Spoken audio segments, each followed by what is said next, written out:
if I told you the biggest threat in this war is not Iran? It's a silent split between allies. Because right now, behind closed doors in Washington and Tel Aviv, something is changing. Not the missiles, not the strategy, the mindset. And once that shifts, wars don't end the way they were planned. They spiral. At first glance, everything looks perfectly aligned. Daily phone calls, coordinated strikes, shared intelligence, the synchronized military rhythm that gives the impression of total unity. Two governments moving as one, projecting strength, projecting control, projecting certainty. But wars are never decided by what's shown to the public. They are decided by what leaders believe when no cameras are watching. And right now, those beliefs are starting to drift apart. Because while the United States is calculating outcomes, Israel is calculating opportunities. And those are not the same thing. Inside the White House, there is growing awareness that this war may not have a shared ending, that even if both sides are fighting together today, they may not be fighting for the same finish line tomorrow. One side wants to achieve specific military objectives and stop. The other may not want to stop at all. And that difference changes everything. Because once war goals diverge, coordination becomes fragile. Trust becomes conditional. And every strike carries a new risk. Not just escalation with the enemy, but misalignment with your closest ally. At the center of all of this is a leader who is not hesitating. In fact, insiders describe him as the most aggressive voice in the room, the one most willing to push forward, escalate faster, and take bigger risks, not reacting to events, driving them. And that's where the real tension begins. Because while the partnership on the surface looks stronger than ever, underneath, a quiet question is growing louder with each passing day. What happens when two allies fight the same war, but want completely different endings? And if that moment comes, who decides how it ends? To understand why this quiet divide matters, you have to go back to how this war actually started.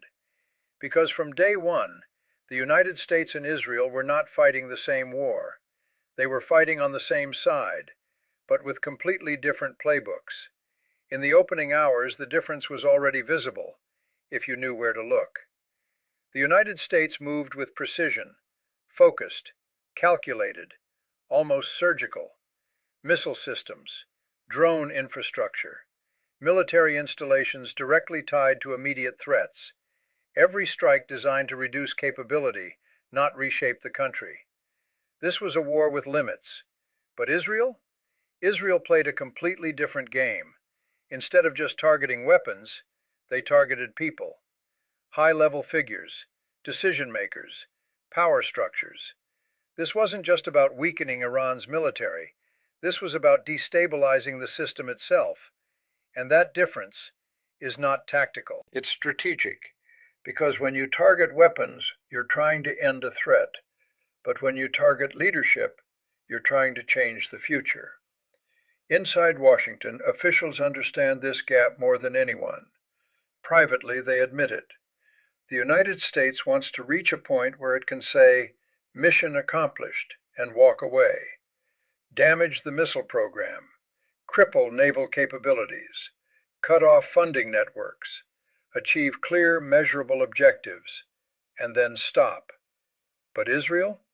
Israel is thinking beyond the battlefield, because for them, this is not just a war. It's a once-in-a-generation opportunity, an opportunity to permanently reshape the balance of power in the region. And that means going further, much further. That's why, even as joint operations continue, Israeli actions have been expanding into areas the United States is not fully aligned with. Covert operations, assassination campaigns, attempts to trigger internal instability, even efforts to open new fronts that could stretch Iran from within. Some of these moves never make headlines, but they are happening, quietly, strategically, consistently, and each one pushes the war into territory that Washington is not entirely comfortable with. because the deeper this goes, the harder it becomes to control. There was already a moment when that tension surfaced, not loudly, not dramatically, but clearly enough for those watching closely. When key infrastructure tied to global energy markets was targeted, alarms went off in Washington, not because of the strike itself, but because of what it could trigger. Global markets don't react slowly, they react instantly. And when energy flows are threatened, the consequences don't stay in one region. They spread across economies, across governments, across political systems. That's a risk the United States cannot afford to ignore. Because for Washington, this war is not just about defeating an enemy. It's about maintaining global stability while doing it. And that creates limits. Limits on how far things can go. Limits on what targets are acceptable. Limits on how much chaos is tolerable. But here's the problem. Not everyone involved sees chaos as a problem. Some see it as leverage. And that's where the real divide begins to sharpen. Because if one side is trying to contain the fire, and the other is willing to let it spread, then sooner or later that difference stops being theoretical. It becomes operational. And when that happens, every decision becomes more dangerous than the last. And this is where the war stops being just about missiles and strategy, and starts becoming about something far more unpredictable: control. Because as the conflict intensifies, one question is quietly taking over every closed-door meeting, every intelligence briefing, every late-night call between leaders. Who is actually controlling where this goes next? On paper, coordination still exists. Joint operations continue, information is shared, targets are discussed, the alliance remains intact. But in reality, the pace of the war is no longer being driven from a single center. It's accelerating from multiple directions at once. And that's where things begin to slip. Inside Washington, officials are now openly acknowledging something they were trying to avoid saying out loud. This war is starting to look bigger than the plan, not because of failure, but because of momentum. Every strike creates a reaction. Every reaction creates pressure. And that pressure forces new decisions that were never part of the original blueprint. And the deeper it goes, the harder it becomes to slow it down. Because now, the battlefield is not just physical, it's political, it's economic, it's psychological. Take the global reaction. Across Europe, leaders are watching closely and carefully. Publicly, they support stability. Privately, they are asking a different question. How far is this going to go?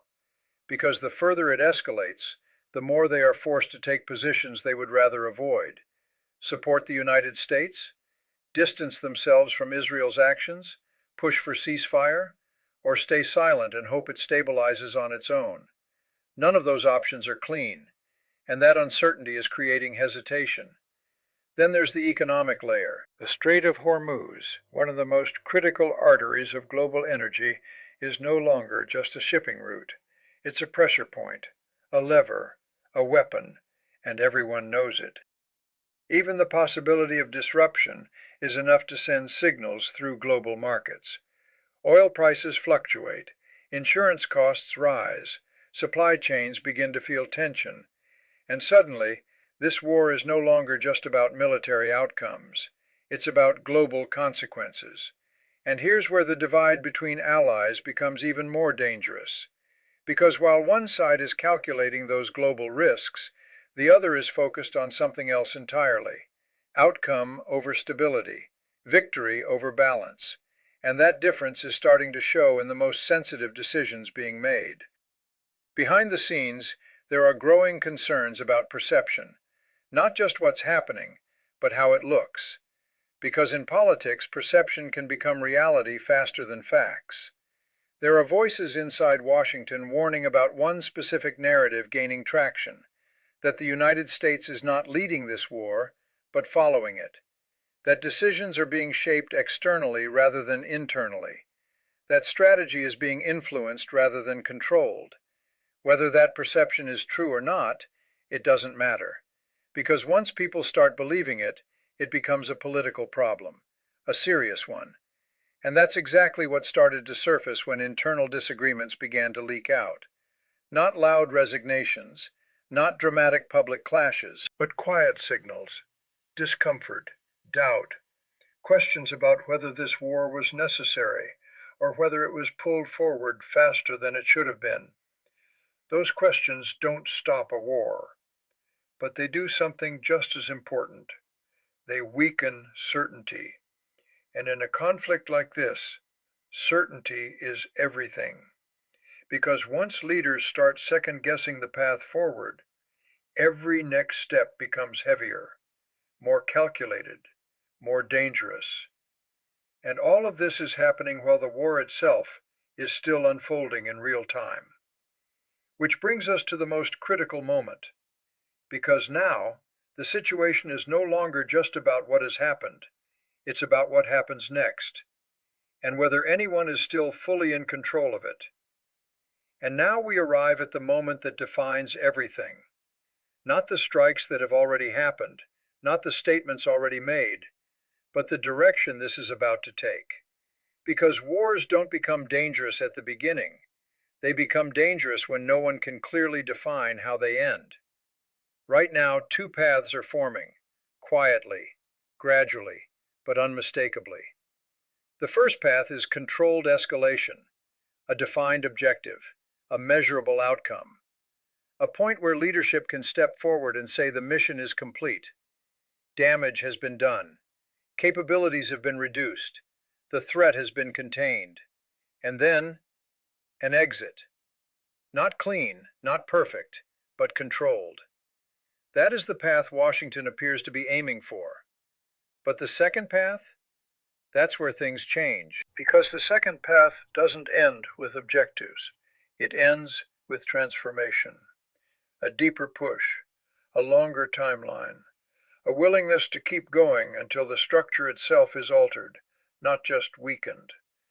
And once you step onto that path, there is no clear exit, only outcomes that unfold over time. And here's the problem. Right now, both paths exist at the same time, inside the same alliance, inside the same war. And eventually, one of them has to win. Because you cannot fight indefinitely with two different endgames. At some point, a decision will be forced, not publicly, not announced, but felt. In the type of targets chosen, in the speed of operations, in the willingness to escalate, or the decision to hold back. That moment hasn't fully arrived yet, but it's getting closer. And when it does, it will redefine the entire conflict. Because if the United States decides to slow things down while its closest ally pushes forward, the alignment breaks. If it follows instead of leads, the strategy changes. And if it fully commits, then this war becomes something far bigger than it is today. Something global, something prolonged, something far more difficult to control. And that's why this moment matters more than anything that has happened so far. Because the battlefield is no longer just in one region. It's everywhere. In markets, in politics, in alliances, in perception. And the next move won't just decide the outcome of this war. It will decide what kind of world comes after it. A world where escalation was contained, or a world where it wasn't. And the most unsettling part? That decision may already be unfolding in rooms the public will never see. So now the question is not just what happens next, it's who decides it, and whether, when that moment comes, anyone will still have the ability to stop it.